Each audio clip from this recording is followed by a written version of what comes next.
Channel. My name is Akshay और आज हम एक ऐसा गाना लेने जा रहे हैं जिसका रीमेक भी मुझे बहुत पसंद है। नॉर्मली रीमेक में ना गाने की एसेंस खत्म हो जाती है, बट इस गाने का जो रीमेक हुआ था उसमें अरिजीत सिंह जी ने वोकल्स दिए थे और ओरिजिनल गाने में सुरेश वाडेकर जी ने वोकल्स दिए हैं। तो बहुत अच्छा गाना है, मेरे को लगता है आप लोगों को प्ले करना चाहिए और इसमें कई नई चीज़ें भी सीखने को मिलेंगी। इसके मॉडर्न वर्जन में आपको पावर कॉर्ड्स का यूज़ देखने को मिलता है, तो गाने में मैंने शुरुआत जो है वो पावर कॉर्ड से ही की है। तो हर पार्ट को हम डिफरेंट तरीके से समझाने की कोशिश करेंगे। Please let us know if you need to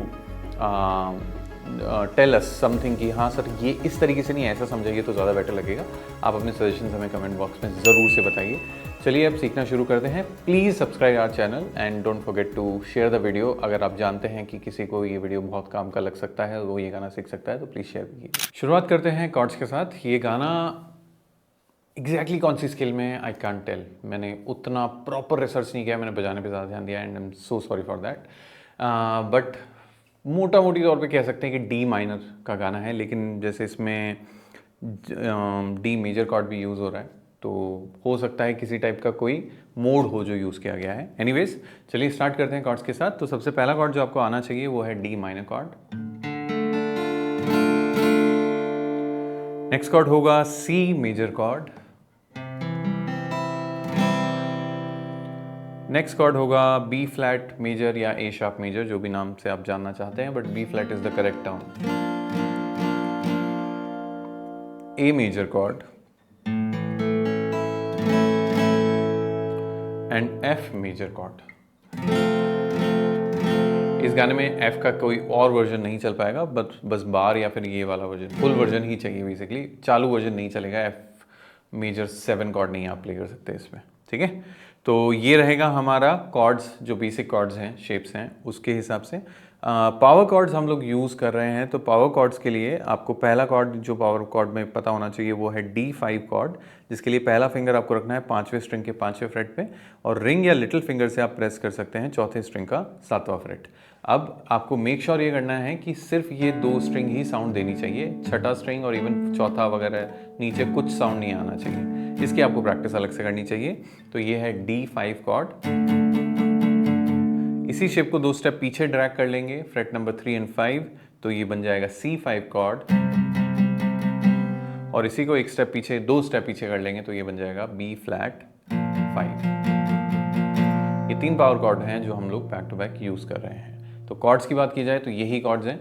आप एक बार प्ले करके देखिए और फिर हम बात करते हैं कि इन कॉर्ड्स को अब अरेंज कैसे करना है, यूज़ कैसे करना है। आई होप आपको ये लेसन समझ में आ रहा होगा। अब एक ज़रूरी सूचना है आप लोगों के लिए, अगर आप में से कोई भी इंटरेस्टेड है मुझसे लाइव सीखने के लिए, तो हम अपना ग्रुप लाइव कोर्स चलाते हैं, जिसमें सैटरडे और संडे को 3 अलग अलग टाइमिंग के बैचेस हैं। आप कोई भी एक टाइमिंग चूज़ कर सकते हैं अपने कंफर्ट के हिसाब से और ज्वाइन करके मुझसे लाइव कनेक्ट कर सकते हैं।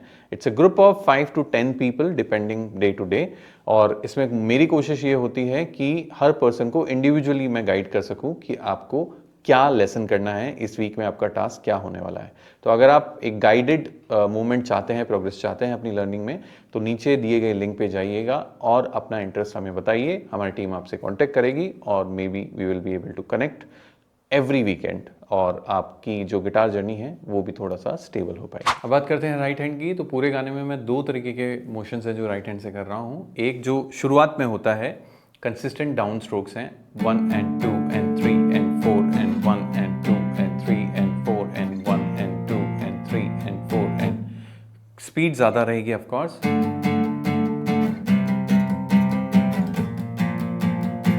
इस तरीके से। तो ये है 8th नोट रिदम है, सीधा डायरेक्ट, और बहुत इजी है। बट आपको थोड़ा ध्यान ये रखना है कि आप एम कीजिए 2-3 स्ट्रिंग्स के लिए, पूरा 6 स्ट्रिंग्स नहीं हिट करना है, वो बेटर नहीं होगा। ओके, तो पहली चीज़ तो ये। दूसरा स्ट्रमिंग पैटर्न, जब हम गाने के बीच से स्टार्ट कर उठाते हैं नॉर्मल कॉर्ड्स, ओपन कॉर्ड्स, तो इट गोज लाइक दिस।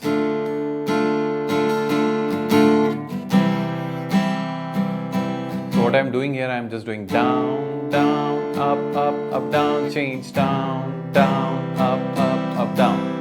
इस तरीके से हम लोग दूसरा स्ट्रमिंग पैटर्न यूज़ कर रहे हैं। तो राइट हैंड से देखा जाए तो ऐसा कुछ खास या फिर बहुत ज़्यादा ट्रिकी चीज़ नहीं है। मेन जो है वो आपको समझने की ज़रूरत है गाने का फ्लो, और गाने में जो डिफरेंट तरीके से अरेंजमेंट्स हैं उनको कैसे प्ले करना है, एक से दूसरे में ट्रांजिशन कैसे करना है, उसके लिए हम एक अलग पार्ट अभी रिकॉर्ड करके आपको बताने वाले हैं। तो do watch that and do let us no कि हेल्पफुल रहा कि नहीं।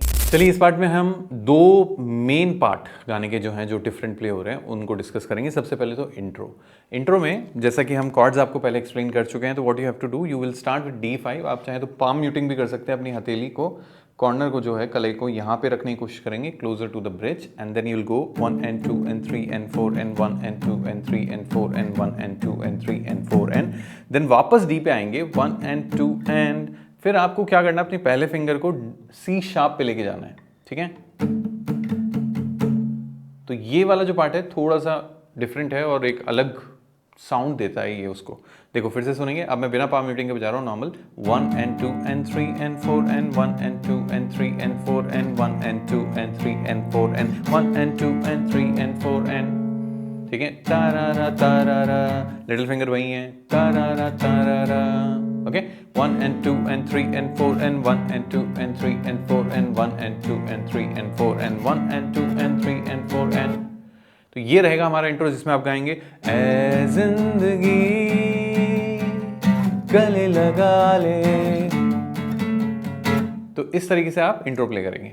अब जहां इस गाने का व्हाट शुड आई से, क्योंकि ऐ जिंदगी गले लगा ले इटसेल्फ इज द कोरस, जहां आता है पोस्ट कोरस हमने भी। अब इसमें दो तरीके के प्लेइंग हो सकते हैं, एक तो जो गाने के ऑलमोस्ट एंड में मैंने ओपन कॉर्ड्स का यूज करके प्ले किया है वो आप आराम से प्ले कर पाएंगे, I am hopeful for that. दूसरा एक जो मुझे बहुत कूल लगता है वो है ब्रोकन कॉर्ड्स के साथ, कि आपको कॉर्ड्स को तोड़ तोड़ के बजाना है। So first goes like this D, and then little finger से आप पांचवें स्ट्रिंग का चौथा फ्रेट इंडिविजुअल हिट करेंगे, and then A major. So हमने भी, ओके। सेकेंड पार्ट में सी इंडिविजुअली फिफ्थ स्ट्रिंग का second note second fret, and then G. हमने भी तेरे हर एक गम को देन गले से लगाया है। इसके लिए हम लेंगे B flat A and F back to back, है ना, और है ना के लिए ए मेजर या A7 कॉर्ड भी आप ले सकते हैं, ठीक है। वॉच इट अगेन, हमने भी तेरे हर एक गम को गले से लगाया है ना, ठीक है। तो ये दो पार्ट हैं जो मुझे लगता है कि आप लोग को अलग से समझाने की ज़रूरत थी अगर आपने पूरा प्ले थ्रू देखा है, और इन दो पार्ट्स में आपको दिक्कत है तो आई एम होपफुल कि इस पार्ट की वजह से आप वो समझ जाएंगे। फिर भी कोई डाउट रहे तो प्लीज़ कमेंट करके ज़रूर से पूछिए, हो सकता है मैं इंस्टाग्राम पे आपकी किसी ना किसी तरीके से हेल्प कर दूँ इसी चीज़ का और प्रॉपर वीडियो डालकर, ठीक है। चलिए अब हो गया लेसन ख़त्म, तो आउटरो देखिए और सब्सक्राइब कीजिए। तो मैं उम्मीद करता हूँ आपको ये लेसन पसंद आया होगा। अगर ऐसा है तो प्लीज़ हमें कमेंट करके थोड़ी सी बोल दीजिए कि सर वेरी वेल डन, हमें समझ में आ गया, और नहीं आया है तो क्वेश्चन पूछिए। कमेंट्स के लिए मैं बार बार कहता हूँ कि जितना आप हमसे कम्युनिकेट करेंगे उतना बेटर रिजल्ट्स हम आपके लिए और ला पाएंगे। चलिए मिलते हैं नेक्स्ट टाइम तक, तब तक के लिए keep up the practice, keep up the patience. Thank you very much for your time.